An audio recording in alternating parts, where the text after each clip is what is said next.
time, we'd like to ask to come to the microphone representative from the Communication Workers of America, Local 1103, Mr. Joe Mayhew.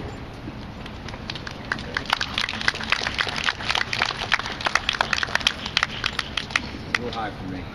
Thank you for all coming to the rally today and celebrating the unveiling of the Dr. King Memorial in Washington, D.C., and to support decent jobs and fair wages and fair budgets. Just a few weeks ago, I had the good fortune of visiting the Dr. King Memorial in Washington, and I can tell you it was a very moving experience. Behind his massive image emerging out of the granite were the many words he spoke, and they were engraved. For this rally, I thought this passage was particularly appropriate. True peace is not merely the absence of tension, it is the presence of justice.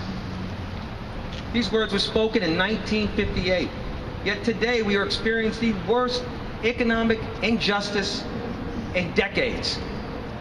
The gap between the ultra-wealthy and the poor and the working class has never been greater. Our ability to provide for our families has never been harder.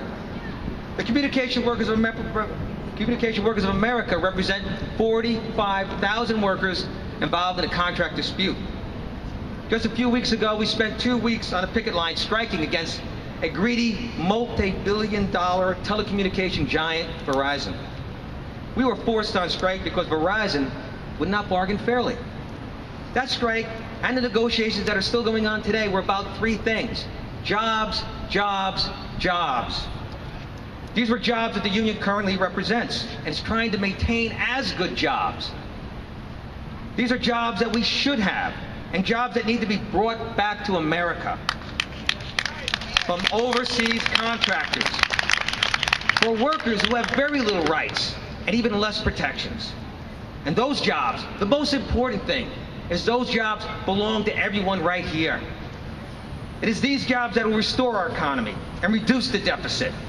With good wages, though, with good wages and benefits, as well as taxes being paid. These jobs belong to the neighbors, the friends, and the family of everyone out here today. Everyone who is or is ever aspiring to be part of the middle class. These are your jobs.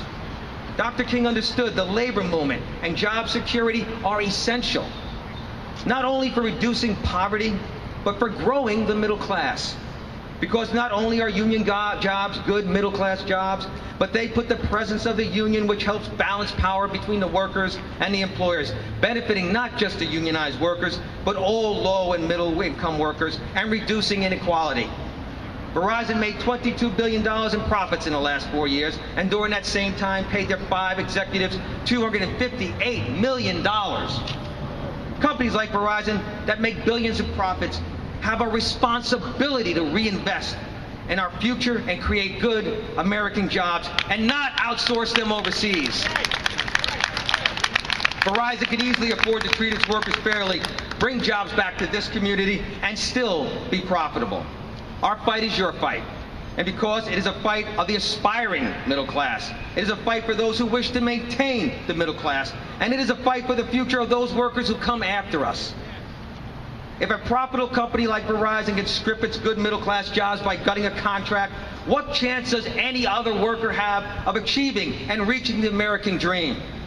In 1965, Dr. King addressed the Illinois AFL-CIO convention, in which he stated, "The labor movement was the principal force that transformed misery and despair into hope and progress." But he also offered these last words I want to offer. The two most dynamic movements that reshaped the nation during the past 3 decades are labor and the civil rights movement. Our combined strength is potentially enormous. We have not used a fraction of it for our own good and for the needs of society as a whole. If our two movements unite in their social pioneering and initiative, 30 years from now, people will look back on that day and honor those who had the vision to see the full possibilities of modern society and the courage to fight for the realization. Thank you.